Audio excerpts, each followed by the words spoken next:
Hello friends, आज के इस लेक्चर में हम लोग पढ़ेंगे work done by open system या close system for different processes के लिए और उसके एग्जांपल जानेंगे। तो चलिए स्टार्ट करते हैं पहला पॉइंट से। पहला पॉइंट है आइसोकोरिक प्रोसेस या आइसोमेट्रिक प्रोसेस। आइसोकोरिक को आइसोमेट्रिक प्रोसेस भी कहते हैं। क्या होता है आइसोकोरिक? आइसोकोरिक का मतलब होता है वॉल्यूम आपका कांस्टेंट होगा। इस केस में आपका वॉल्यूम आपका क्या होता है? कांस्टेंट होता है। तो चलिए बात करते हैं पहले क्लोज सिस्टम के बारे में। तो पहला हो गया आपका क्लोज सिस्टम के बारे में, क्लोज्ड सिस्टम। ठीक है, हम लोग पहले क्लोज सिस्टम के बारे में बात करेंगे, फिर ओपन सिस्टम के बारे में बात करेंगे। तो इस केस में क्या होता है, चलिए इसको पीवी डायग्राम से देखते हैं। पीवी डायग्राम से देखते हैं। ये हो गया आपका प्रेशर लाइन कर्व लाइन हो गया, ये हो गया वॉल्यूम एक्सिस हो गया आपका। ठीक है, अब कह रहा है क्लोज सिस्टम में वॉल्यूम कांस्टेंट होता है। तो क्लोज सिस्टम में क्या होगा, अगर मान लीजिए पॉइंट हम लोग इसको 1 लेते हैं, ये 2 लेते हैं। ठीक है, ये मान लीजिए डाउनवर्ड जा रहा है, इसमें क्या हो रहा है, प्रेशर डिक्रीज कर रहा है। या ये ऐसे भी ले सकते हैं, पॉइंट 1 इसको लेते हैं, पॉइंट 2 इसको लेते हैं। तो इस केस में क्या हो रहा है, प्रेशर इंक्रीज कर रहा है। पर इस केस में हो क्या रहा है, वॉल्यूम, इस दोनों केस में क्या हो रहा है, वॉल्यूम तो आपका कांस्टेंट ही है। वॉल्यूम में क्या हो रहा है, कोई चेंजेस नहीं आ रहा। तो वॉल्यूम आपका क्या हो रहा है, जीरो हो जा रहा है, कोई चेंजेस नहीं आ रहा है। चेंज इन वॉल्यूम क्या हो रहा है, जीरो। तो इस केस में वर्क डन कैसे निकालेंगे? वर्क डन का फॉर्मूला क्या होता है, integration of P into D V. ठीक है, ये होता है आपका work done for close system पे। और चेंज इन वॉल्यूम आपका क्या हो रहा है, जीरो है। तो आपका ओवरऑल वर्क डन क्या हो जाएगा आपका, जीरो। ये किसके केस में होगा आपका, ये होगा आपका क्लोज सिस्टम के केस में। ठीक है, इस केस में क्या होगा, आपका वर्क डन जीरो हो जाएगा। लेकिन बात करते हैं ओपन सिस्टम के बारे में। तो ओपन सिस्टम के केस में क्या होता है, सेकेंड पॉइंट हो गया, आपको ले लेते हैं ओपन सिस्टम में।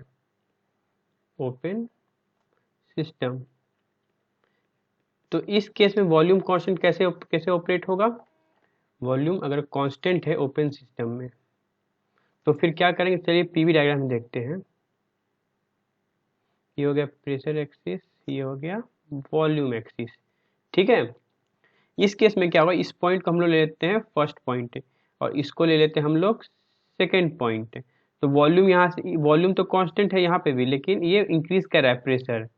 ठीक है, क्या हो रहा है, प्रेशर आपका इंक्रीज कर रहा है। लेकिन क्लोज सिस्टम में क्या होता था, हम लोग पॉइंट वॉल्यूम एक्सिस पे एरिया कर्व ड्रॉ करते थे। किस पे करते थे, वॉल्यूम एक्सिस पे। लेकिन ओपन सिस्टम में क्या होता है, हम लोग जो एरिया कर्व करते हैं, ड्रॉ करते हैं, वो प्रेशर एक्सिस पे करते हैं। तो इसका पॉइंट हम यहाँ इस पॉइंट से लेंगे और इस पॉइंट से ड्रॉ करेंगे। तो इस केस में वर्क डन आपका जीरो नहीं होगा। क्यों? क्योंकि एरिया आपका शेडेड पोर्शन प्रेशर एक्सिस पे एग्जिस्ट कर रहा है। तो ये हो गया आपका P1 और ये हो गया P2। तो इस केस में ओपन सिस्टम में वर्क डन फॉर्मूला क्या बताया था मैंने, minus integration of V into D P. इस केस में क्या हो रहा है, प्रेशर चेंज हो रहा है। क्या हो रहा है, प्रेशर चेंज। तो इस केस में प्रेशर देखिए चेंज हो रहा है ना, वॉल्यूम कांस्टेंट है, यहाँ भी वॉल्यूम कांस्टेंट है ओपन सिस्टम में। तो इस केस में आपका formula V into D P हो जाएगा। डैट मीन्स वर्क डन हो जाएगा आपका माइनस V ब्रैकेट में P2 माइनस P1, क्योंकि यहाँ पे क्या हो रहा है, आपका प्रेशर चेंज हो रहा है इस केस में, इसलिए वर्क डन जीरो नहीं हो सकता। वर्क डन जीरो होता है कब, सिर्फ क्लोज सिस्टम के केस में, एट कांस्टेंट वॉल्यूम प्रोसेस में। ठीक है, तो ये हो गया आपका क्लोज सिस्टम में, ये हो गया ओपन सिस्टम में। Close system work done zero होता है, open system work done minus V into change in pressure होता है। मैं देता हूँ इस केस में, क्योंकि हमारे डेली लाइफ में भी यूज़ होता है। जैसे कि एग्जाम्पल के तौर पे एक हो सकता है प्रेशर कुकर। क्या होगा, प्रेशर कुकर। इस केस में क्या होता है, प्रेशर कुकर के फॉर्म में क्या होता है, अंदर में कुछ भी लिक्विड या फूड आइटम रखते हैं। ठीक है, इस केस में इसको हीट करते हैं। ठीक है, तो वॉल्यूम तो आपका कांस्टेंट रहता है क्योंकि ये क्लोज सिस्टम हो गया। ठीक है, लेकिन इसमें आपका प्रेशर इंक्रीज करता है, लेकिन वॉल्यूम आपका क्या रहता है, कांस्टेंट रहता है। तो एक एग्जांपल हो गया प्रेशर कुकर आपका आइसोकोरिक प्रोसेस का। एक और एग्जांपल हो सकता है जैसे कि एयर कंडीशनर। एयर कंडीशनर में भी आपका क्या होता है, आइसोकोरिक प्रोसेसिंग होता है। इसमें क्या होता है, आपका प्रेशर और टेम्परेचर चेंज होता है, प्रेशर एंड टेम्परेचर चेंज होता है, लेकिन वॉल्यूम आपका कांस्टेंट होता है। ठीक है, ये दो एग्जांपल, और भी एग्जांपल हो सकते हैं। ठीक है, चलिए अगला प्रोसेस पढ़ते हैं। नेक्स्ट प्रोसेस है आइसोबारिक प्रोसेस। क्या है आइसोबारिक? इसको कहते हैं आइसोपेस्टिक प्रोसेस भी कहते हैं। क्या होता है आइसोबारिक? आइसोबारिक प्रोसेस में प्रेशर आपका कांस्टेंट होता है।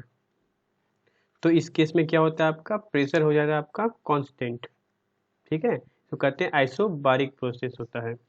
तो इस केस में क्या होता है, इसमें चलिए पढ़ते हैं पहले क्लोज सिस्टम के बारे में। क्लोज्ड सिस्टम के बारे में। तो क्लोज सिस्टम में क्या होता है, चलिए प्रेशर डायग्राम से बताते हूँ।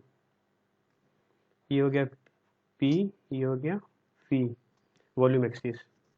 तो इस केस में क्या हो रहा है आपका, इस केस में आपका प्रेशर कांस्टेंट है लेकिन वॉल्यूम चेंज हो रहा है। ठीक है, तो सपोज करिए एक पॉइंट ये मैंने यहाँ ले लिया 1 पॉइंट, एक पॉइंट मैंने यहाँ ले लिया 0.2, ये हो गया, ये 1 से 0.2 मूव किया। तो इस केस में क्या हो रहा है, प्रेशर आपका कांस्टेंट है।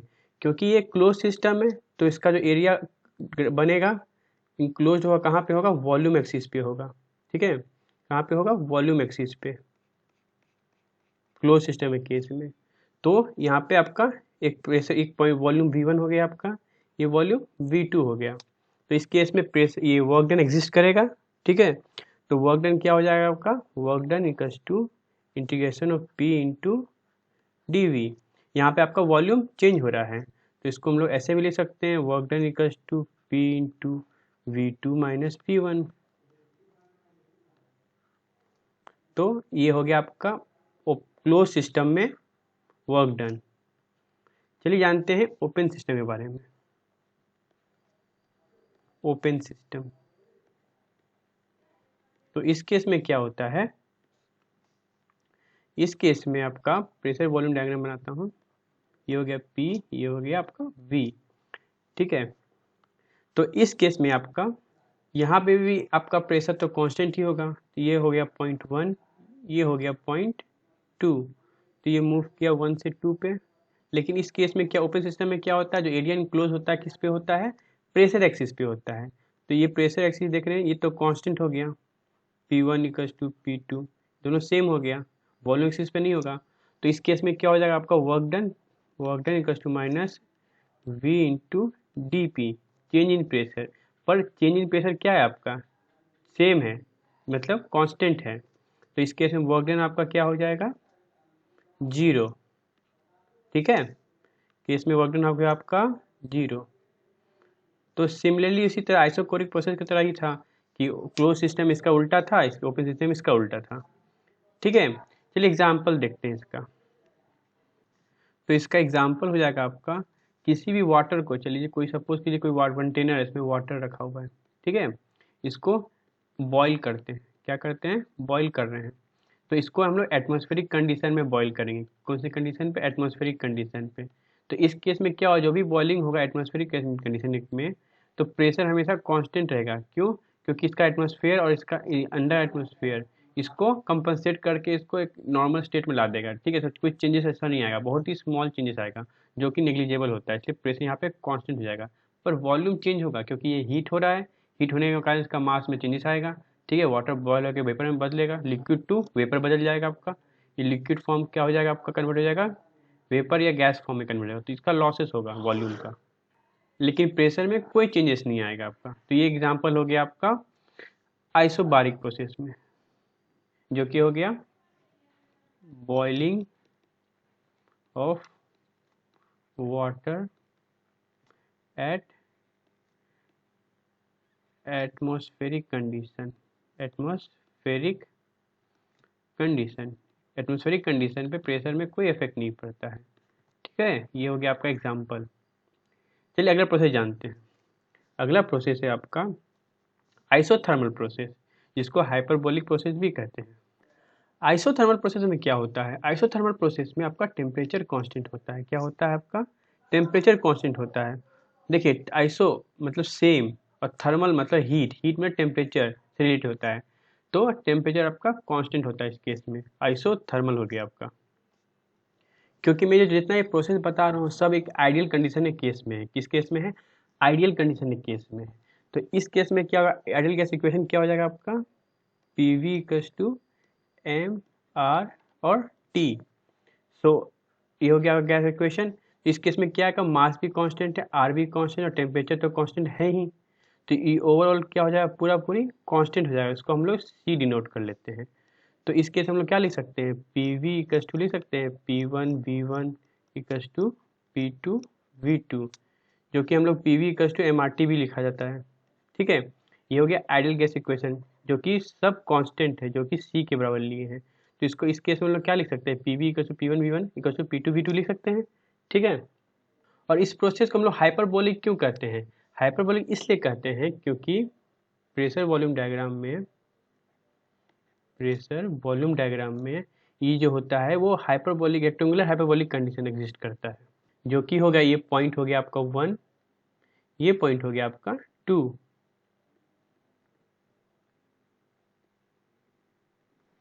सॉरी, मैं इन्फॉर्म करना भूल गया कि ये आपका कंडीशन हो गया क्लोज सिस्टम का। किसका हो गया, क्लोज सिस्टम का। लेकिन मैं बता देता हूँ कि क्लोज सिस्टम हो या ओपन सिस्टम हो, दोनों के केस में क्या होता है, वर्क डन आपका सेम होता है। आइसोथर्मल प्रोसेस में वर्क डन ओपन सिस्टम और क्लोज सिस्टम दोनों में ही सेम होता है, इसलिए मैं इन्फॉर्म करना थोड़ा भूल गया था। कोई बात नहीं, पर आप देखिएगा बाद में प्रूफ करूँगा तो दोनों का दोनों केस में सेम होगा। तो इसमें क्या बता रहा था मैं, प्रेशर वॉल्यूम डायग्राम में आपका जो कर्व बनेगा आइसोथर्मल प्रोसेस में 1 से 2 में, ये क्या डायग्राम होगा, ये होगा आपका रेक्टेंगुलर हाइपरबोला होता है, कहते हैं इसको। ठीक है, इसलिए ये हाइपरबोलिक प्रोसेस भी होता है। तो इसके क्लोज सिस्टम में क्या होगा, वॉल्यूम एक्सिस पे इसका एरिया बनेगा। ठीक है, तो वर्क डन आपका क्या होता है, वर्क डन होता है integration of P into D V. तो इस केस में हम लोग क्या लिख सकते हैं, पी वी है तो पी वी को हम पी को हम लोग चेंज कर सकते हैं, इसको हम लोग लिख सकते हैं इंटीग्रेशन ऑफ पी के जगह पे हम लोग लिख सकते हैं P one V one upon में V into D V. Integration थोड़ा बड़ा कर देता हूँ, हाँ इस तरह हो सकता है। ये मैंने ये दो फॉर्म को ले लिया, ठीक है, ये दोनों फॉर्म को लिया, तो इसके यहाँ पे p को रिप्लेस किया, P one V one upon V से डिवाइड कर दिया। ठीक है, तो इस केस में क्या हो जाएगा, पी वन वी वन हो जाएगा बाहर, क्योंकि ये कॉन्स्टेंट टर्म है अभी भी, और क्योंकि इंटीग्रेशन में क्या होगा, डी वी अपॉन वी हो जाएगा। तो अगर इंटीग्रेट करेंगे अगर डी वी अपॉन वी में, तो क्या होता है, इसका इंटीग्रेशन क्या हो जाएगा, पी वन वी वन, ये तो बाहर आ जाएगा, तो इंटीग्रेशन हो जाएगा, तो ये हो जाएगा आपका एल एन वी। ठीक है, और इसका लिमिट हो जाएगा आपका 1 से 2। तो इसको हम लोग वर्क डन को लिख सकते हैं P one V one L N V two upon V one. ठीक है, तो ये हो गया आपका वर्क डन क्लोज सिस्टम में, जिसको हम लोग बाद में इस तरह इस अलग फॉर्म में भी लिख सकते हैं। इसको हम लोग लिख सकते हैं C L N V two upon V one. C हो जाएगा आपका, आप कांस्टेंट हो जाता है, जो कि कांस्टेंट कैसे रिप्रेजेंट किया हुआ है, पी वन वी वन को या पी टू वी टू को। इसको हम लोग एम आर टी वन भी ले सकते हैं या एम आर टी टू। ठीक है, क्योंकि ये सब एक दूसरे के इक्विवेलेंट हो गया, जो कि सी के बराबर है। सिमिलरली अगर हम लोग क्लोज सिस्टम बात ओपन सिस्टम का बात करेंगे, ठीक है, ओपन सिस्टम का, तो इस केस में भी आपका कोई ज़्यादा चेंजेस नहीं आएगा। ठीक है, क्योंकि अब पीवी डायग्राम में जो बनाऊंगा, ये 1 से 2 पॉइंट में वी और पी हो गया। ठीक है, तो ये ग्राफ कहाँ बनेगा, प्रेशर एक्सिस पे 1 और 2। ठीक है, ओपन सिस्टम में कहाँ बनता है, एरिया इंक्लोज कहाँ होता है, प्रेशर एक्सिस पे, और क्लोज सिस्टम में वॉल्यूम एक्सिस पे होता है। तो ये आपका P1 हो गया और ये हो गया P2। तो इसका वर्क डन जो होगा आपका, ये जो वर्क डन हो जाएगा आपका, इसको हम लोग क्या लिखेंगे, minus V into D P. ठीक है, इंटीग्रेशन ये हो जाएगा आपका, लेकिन यहाँ पे माइनस वी और डी पी चेंज हो जाएगा। सिमिलरली हम लोग क्लोज सिस्टम की तरह ही यहाँ पे अगर हम लोग रिप्लेस कर देंगे v को, ठीक है, ये v को, ये हो जाएगा आपका क्या, ये हो गया आपका पी वी टू, सपोज करिए पी वन वी वन ले लिया हमने, तो v को रिप्लेस करना है, तो P one V one upon P, ये फॉर्म हम लोग यहाँ पे पुट कर देंगे v की जगह पे। तो सेम फॉर्मूला बन जाएगा, minus P one V one integration और डी पी अपॉन पी, यही फॉर्म आ जाएगा। ठीक है, 1 से 2 पे, और इसको हम जब हम लोग सॉल्व करेंगे तो इसका इक्वेशन W वर्क डन क्या हो जाएगा आपका, सिंपल सा P1 V1 ln P1 by P2 हो जाएगा आपका। ठीक है, ये हो गया आपका वर्क डन ओपन सिस्टम में। अब आप सोच रहे होंगे माइनस साइन कहाँ चला गया, तो माइनस साइन कहीं गया नहीं है, बस यहाँ पे जो फॉर्म आता है ये क्या आता है आपका P2/P1 आता है फॉर्म, फाइनल माइनस इनिशियल। ठीक है, तो मैंने क्या किया, इनिशियल अपॉन फाइनल कर दिया है, तो यहाँ पे माइनस साइन हट गया। ठीक है, मैंने साइन कन्वेंशन चेंज किया इसलिए फाइनल से इनिशियल को हटा के इनिशियल टू फाइनल कर दिया, इसलिए यहाँ पे नेगेटिव साइन हट गया है। उसको आप ऐसे भी यूज़ कर सकते हैं। अगर यहाँ पे लोग अगर मैं लिखता है यहाँ पे अगर -P1 V1 ln P2/P1, तो माइनस लग जाता है। अगर माइनस हटाना है तो इसका साइन चेंज करना पड़ेगा आपको। ठीक है, तो ज़्यादा फर्क नहीं पड़ता, बस यहाँ पे क्या है P1 V1 तो आपका सेम ही रहेगा, जिसको हम लोग C को भी रिप्रेजेंट करते हैं, यहाँ पे भी C रिप्रेजेंट करते हैं। ठीक है, यहाँ पे बस क्या होगा, क्लोज सिस्टम में वॉल्यूम हो जाएगा, यहाँ पे क्या हो जाएगा, ओपन सिस्टम में प्रेशर हो जाएगा। फॉर्मूला सबका दोनों का सेम ही होगा। इसका सबसे अच्छा एग्जाम्पल क्या होगा, फेज चेंजेस। टेम्परेचर कांस्टेंट कब होता है, जब हम लोग फेज चेंज करते हैं। क्या करते हैं, फेज चेंज होता है। फेज चेंज कैसे होता है, जब 0 डिग्री वाटर से हम लोग 0 डिग्री आइस में कन्वर्ट करते हैं, तो इन दैट केस में हम लोग क्या होता है, फेज चेंज होता है, वहाँ पर टेम्परेचर कांस्टेंट होता है, टेम्परेचर का कोई यूज़ नहीं होता है। तो हम लोग क्या फॉर्मूला यूज़ करते हैं, Q=M×L। L क्या होगा आपका, लैटेंट हीट, याद है, तो यही लैटेंट हीट यूज़ करते हैं। यहाँ पर टेम्परेचर का कांस्टेंट होता है, ये आइसोथर्मल प्रोसेस में होता है आपका। ठीक है, ये प्रोसेस बहुत ही स्लो प्रोसेस कंसिडर किया जाता है। चलिए अगला प्रोसेस पढ़ते हो, आइडियाबैटिक प्रोसेस। तो आइडियाबैटिक प्रोसेस क्या होता है, इस प्रोसेस में प्रोसेस कहते हैं process in which no heat interaction take place. मतलब यहाँ पे कोई हीट इंट्रैक्शन नहीं होता है, मतलब Q का वैल्यू आपका 0 होता है। अगर कहीं भी हीट का वैल्यू 0 होगा, इसका मतलब वो आइडियाबैटिक प्रोसेस है। ठीक है, इसी को कहते हैं आइडियाबैटिक प्रोसेस। इसमें आपका वर्क डन क्या हो जाएगा, ओपन सिस्टम और क्लोज सिस्टम में। ठीक है, तो मैं बात करूँगा फिर से क्लोज सिस्टम का, पहले क्लोज्ड सिस्टम। तो इस केस में क्या होता है, क्योंकि आइडियाबैटिक प्रोसेस है, इसको हमेशा में डिनोट करते हम लोग करते हैं PV⁻γ इक्वल्स टू कॉन्स्टेंट। क्या होता है, PV⁻γ इक्वल्स टू कॉन्स्टेंट। यहाँ पे गामा क्या हो जाएगा आपका, आइडियाबैटिक कॉन्स्टेंट इंडेक्स हो जाएगा। ठीक, क्या हो जाएगा, आइडियाबैटिक इंडेक्स होता है, इसमें जिसका वैल्यू क्या होता है, 1.4 होता है। ठीक है, ये रिप्रेजेंट करता है आपका आइडियाबैटिक प्रोसेस। ठीक है, इसमें मैं आपका इसमें प्रूफिंग नहीं बताऊंगा, क्योंकि प्रूफिंग बहुत बड़ा हो जाएगा। इसको मैं अगले किसी और लेक्चर में कंप्लीट करूंगा। मैं इसका सिर्फ फॉर्मूला बता देता हूँ, वर्क डन का वैल्यू क्या होगा ओपन सिस्टम और क्लोज सिस्टम में। ठीक है, अगले लेक्चर में मैं कवर करूंगा इसका प्रूफिंग को, वरना ये लेक्चर बहुत लंबा हो जाएगा, फिर बहुत कॉम्प्लिकेट हो जाएगा। तो कोशिश मैं करता हूँ छोटा छोटा बनाने का। तो चलिए देखते हैं work done for close system में। तो वर्क डन क्या हो जाएगा क्लोज सिस्टम में, initial pressure into initial volume minus final pressure into final volume upon γ-1। ये होता है आपका वर्क डन क्लोज सिस्टम का। ठीक है, और अब ओपन सिस्टम का बात करते हैं, ओपन सिस्टम का।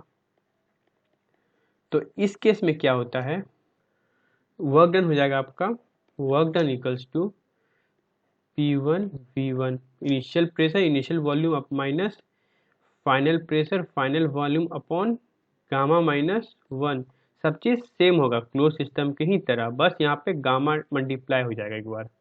ठीक है, तो ये डिनोट करेगा आपका ओपन सिस्टम का वर्क डन। ठीक है, इसको समझने के लिए से भी लिख सकते हैं, work done open system equals to gamma times work done close system.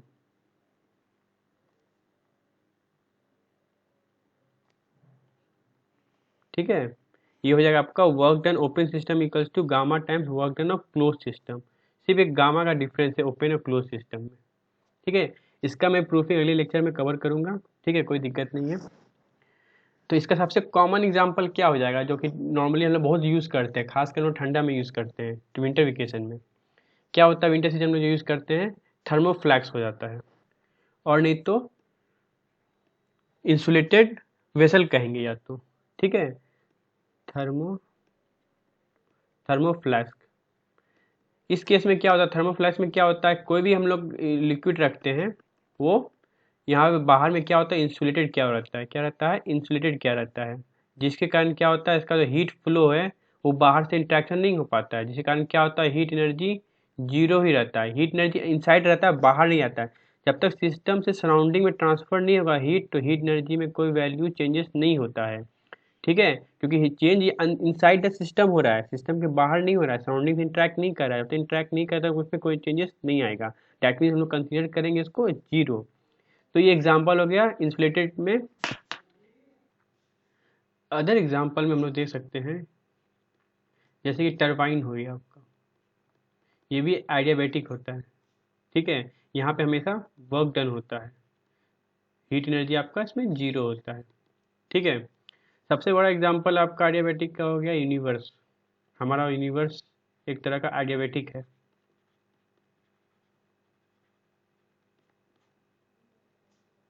Next process है आपका पॉलीट्रॉपिक प्रोसेस। ये process similar to adiabatic process ही होता है, बस इसमें क्या होता है, क्योंकि एडियाबैटिक में क्या होता है, एडियाबैटिक इंडेक्स होता है गामा, जो कि एक पर्टिकुलर वैल्यू पे एग्जिस्ट करता है, पर पॉलीट्रॉपिक में क्या होता है, बहुत सारे गैसेस को हम लोग यूज़ कर सकते थे, मोनोटॉमिक, पॉलीटॉमिक, डायोटॉमिक, जो भी गैस इंक्लूड होगा वो हम लोग पॉलीट्रॉपिक प्रोसेस में यूज़ कर सकते हैं। तो इसका फॉर्मूला जो होता है वो होता है P V to the power N equals to constant. Adiabatic में क्या था, गामा यूज करते थे, लेकिन पॉलीट्रॉपिक में क्या होगा, एन होगा, जो एन क्या होता है आपका पॉलीट्रॉपिक इंडेक्स, पॉलीट्रॉपिक इंडेक्स होता है आपका। सो इसका वर्क डन भी आपका सिमिलर टू क्या हो जाएगा, आइडियाबैटिक ही रहेगा। जैसे वर्क डन इक्वल्स टू हम लोग क्या लिखते हैं, initial pressure, initial volume minus final pressure final volume upon N minus one. ये था क्लोज सिस्टम के लिए, किसके लिए था, क्लोज सिस्टम के लिए था, ठीक है। तो ये क्लोज सिस्टम का वर्क डन हो गया आपका, और आपका वर्क डन हो जाएगा आपका ओपन सिस्टम में क्या हो जाएगा, ओपन सिस्टम में हो जाएगा similarly P1 V1 minus P2 V2 upon n minus one bracket और इंटू n टाइम्स। सिंपली यहाँ पे गामा होता था आइडियाबैटिक में, अब पॉलीट्रॉपिक में क्या हो जाएगा, n हो जाएगा, तो क्या हो जाएगा, सिमिलरली n टाइम्स हो जाएगा। ये आपका हो गया ओपन सिस्टम के लिए, ठीक है।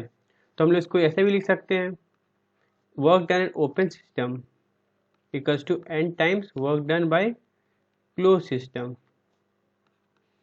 ठीक है, जैसे कि हमने एडियाबैटिक में लिखा था। सब चीज़ सेम है, बस यहाँ पे गैस हम लोग मल्टीपल यूज़ करते हैं, मोनोटॉमिक हो गया जैसे कि हीलियम हो गया, नियॉन हो गया, आर्गन हो गया, ठीक है, पॉलीटॉमिक हो गया जैसे मीथेन हो गया, तो बहुत सारे गैस यूज़ कर सकते हैं हम लोग इसमें। फॉर मोनोटॉमिक कंडीशन में क्या होता है, फॉर मोनो एटॉमिक कंडीशन क्या होता है, कंडीशन में क्या होता है, एन का जो वैल्यू होता है 1.67 होता है, ये वैरी करते रहता है, डायटॉमिक अलग होगा, पॉलीटॉमिक में अलग हो जाएगा, डिपेंड करता है मोलिक।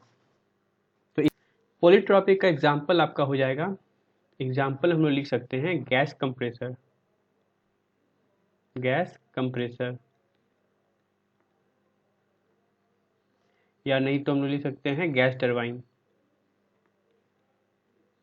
ठीक है, इस केस में पॉलीट्रॉपिक प्रोसेस में होता है ये। चलिए इस पूरे प्रोसेस को हम लोग समराइज करते हैं एक छोटे ग्राफ के फॉर्म में, एक पीवी डायग्राम बनाता हूँ बड़ा सा, पूरे प्रोसेस को समराइज करूँगा इसमें।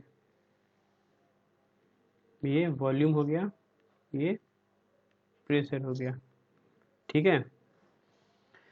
एक पॉइंट लेता हूँ, सेंटर पॉइंट मैच करेगा ना, हो गया, चलिए ठीक, कोई दिक्कत नहीं, ये हो गया पॉइंट, ये सेंटर पॉइंट मैंने लिया, ठीक है। इस लाइन को हम लोग रिप्रेजेंट करेंगे कांस्टेंट प्रेशर लाइन को, और इसको हम लोग रिप्रेजेंट करेंगे कांस्टेंट वॉल्यूम लाइन को, ठीक है। ये हो जाएगा आपका हॉरिजॉन्टल एक्सिस हो जाएगा कांस्टेंट प्रेशर, और वर्टिकल एक्सिस हो जाएगा आपका कांस्टेंट वॉल्यूम हो जाएगा। यहाँ पे हम लोग यहाँ पे हम लोग के हम लोग का कांस्टेंट है, क्या है, कांस्टेंट है, जो कि रिप्रेजेंट करेगा different values of the different processes, अलग अलग प्रोसेस का जो वैल्यू होगा, जो चेंज होगा उसको रिप्रेजेंट करेगा। ठीक है, ये एक ओरिजिन पॉइंट हो गया, यहाँ पे हम लोग के का वैल्यू क्या हो गया, 0। ये टॉप पॉइंट होगा, यहाँ पे के का वैल्यू क्या होगा, इन्फिनिटी, 0 से इन्फिनिटी मूव करेगा। और ये हो जाएगा आपका, ये भी यहाँ से इन्फिनिटी ही जाएगा, के का वैल्यू क्या जाएगा, इन्फिनिटी ही जाएगा। ठीक है, यहाँ ये इस साइड का जो प्रोसेस होगा ये होगा आपका एक्सपेंशन, क्या होगा, एक्सपेंशन हो रहा है। क्यों हो रहा है एक्सपेंशन, क्योंकि वॉल्यूम इंक्रीज कर रहा है इस साइड में। ठीक है, और ये पोर्शन हो जाएगा आपका कंप्रेशन, क्योंकि इस पोर्शन में क्या हो रहा है, वॉल्यूम डिक्रीज कर रहा है आपका। ठीक है, चलिए इसको रिप्रेजेंट करते हैं ग्राफ में।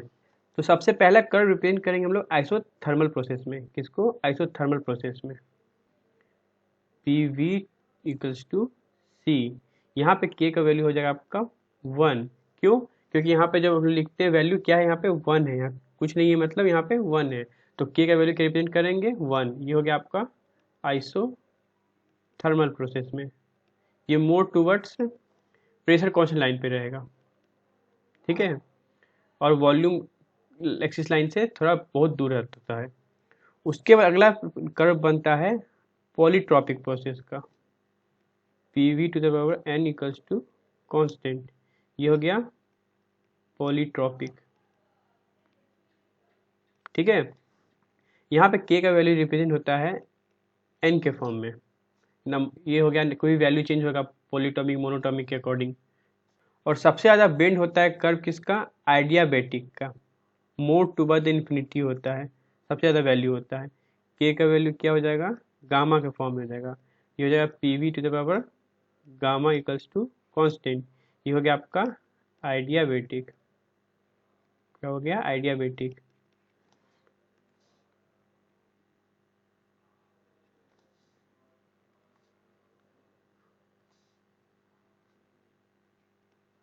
ठीक है, तो ये हो गया P V to the gamma equals to constant adiabatic का। तो आइडियाबैटिक प्रोसेस सबसे ज़्यादा होता है कर्व, बेंड होता है कर्व। ठीक है, सबसे ज़्यादा वैल्यू होता है, और सबसे कम किसका होता है, आइसोथर्मल का, के का वैल्यू 1 होता है, फिर एन होता है, और फिर आइडियाबैटिक प्रोसेस होता है पॉलीट्रॉपिक के बाद।